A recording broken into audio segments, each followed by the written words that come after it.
let me take you back to 2020. In response to the virus, everyone in Garden State City was put under stay-at-home orders.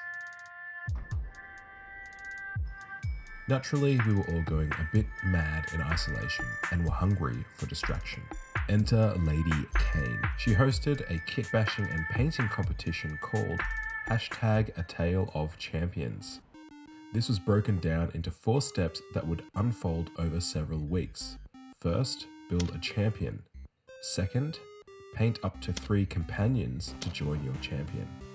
Third, build and paint a villain for your heroes to fight. And fourth, create a diorama in which they would all come together.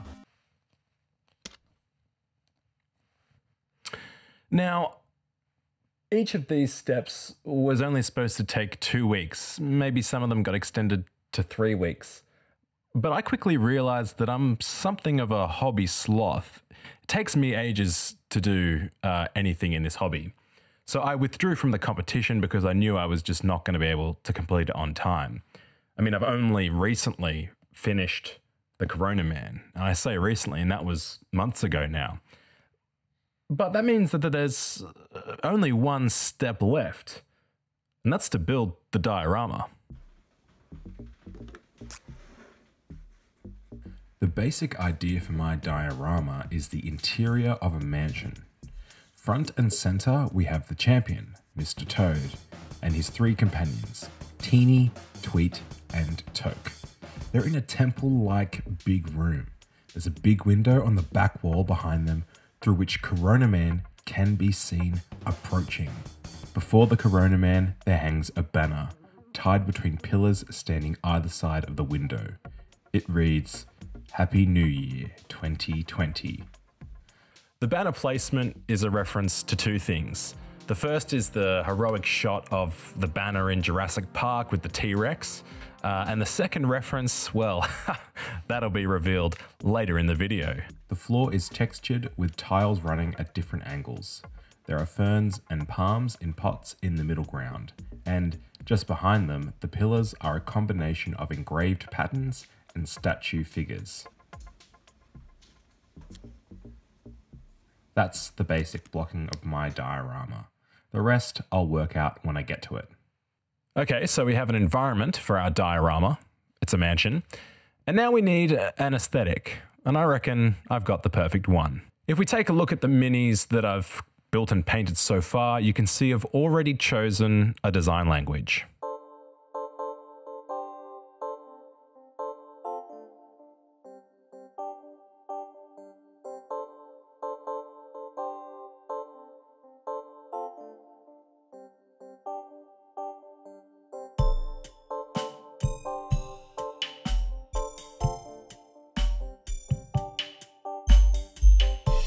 This is Art Deco.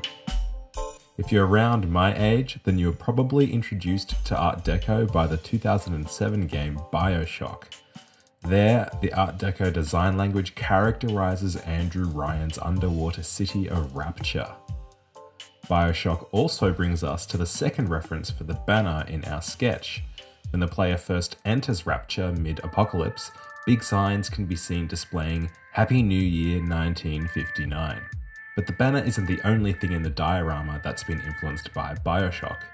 Most obviously, Tweet's bird skull mask is definitely reminiscent of those found worn by the splicers of Rapture. What is Art Deco?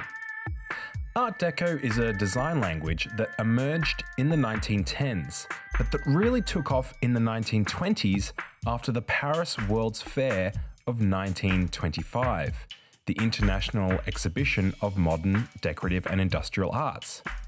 Incidentally, this is where the name Art Deco originates, although it wasn't known by that name until a couple of decades after its rise and fall. Art Deco rejected the nature-inspired flowing curves of Art Nouveau, which was popular at the turn of the 20th century. Instead, it took inspiration from machinery and the artificial, leading to the heavy use of rectilinear and curvilinear geometric patterns and forms. By the 1940s, Art Deco's grandiose and opulent flame had all but been snuffed out by the privations of World War II. Okay, well that's all well and good, but what the hell does that have to do with Lizardmen? That's where the Mayan revival style comes in. As I've mentioned on this channel before, Lizardmen draw a heavy inspiration from pre-Columbian American cultures. You might even say they appropriate those cultures. Well, something else that you might say appropriates pre-Columbian American design is Mayan revival.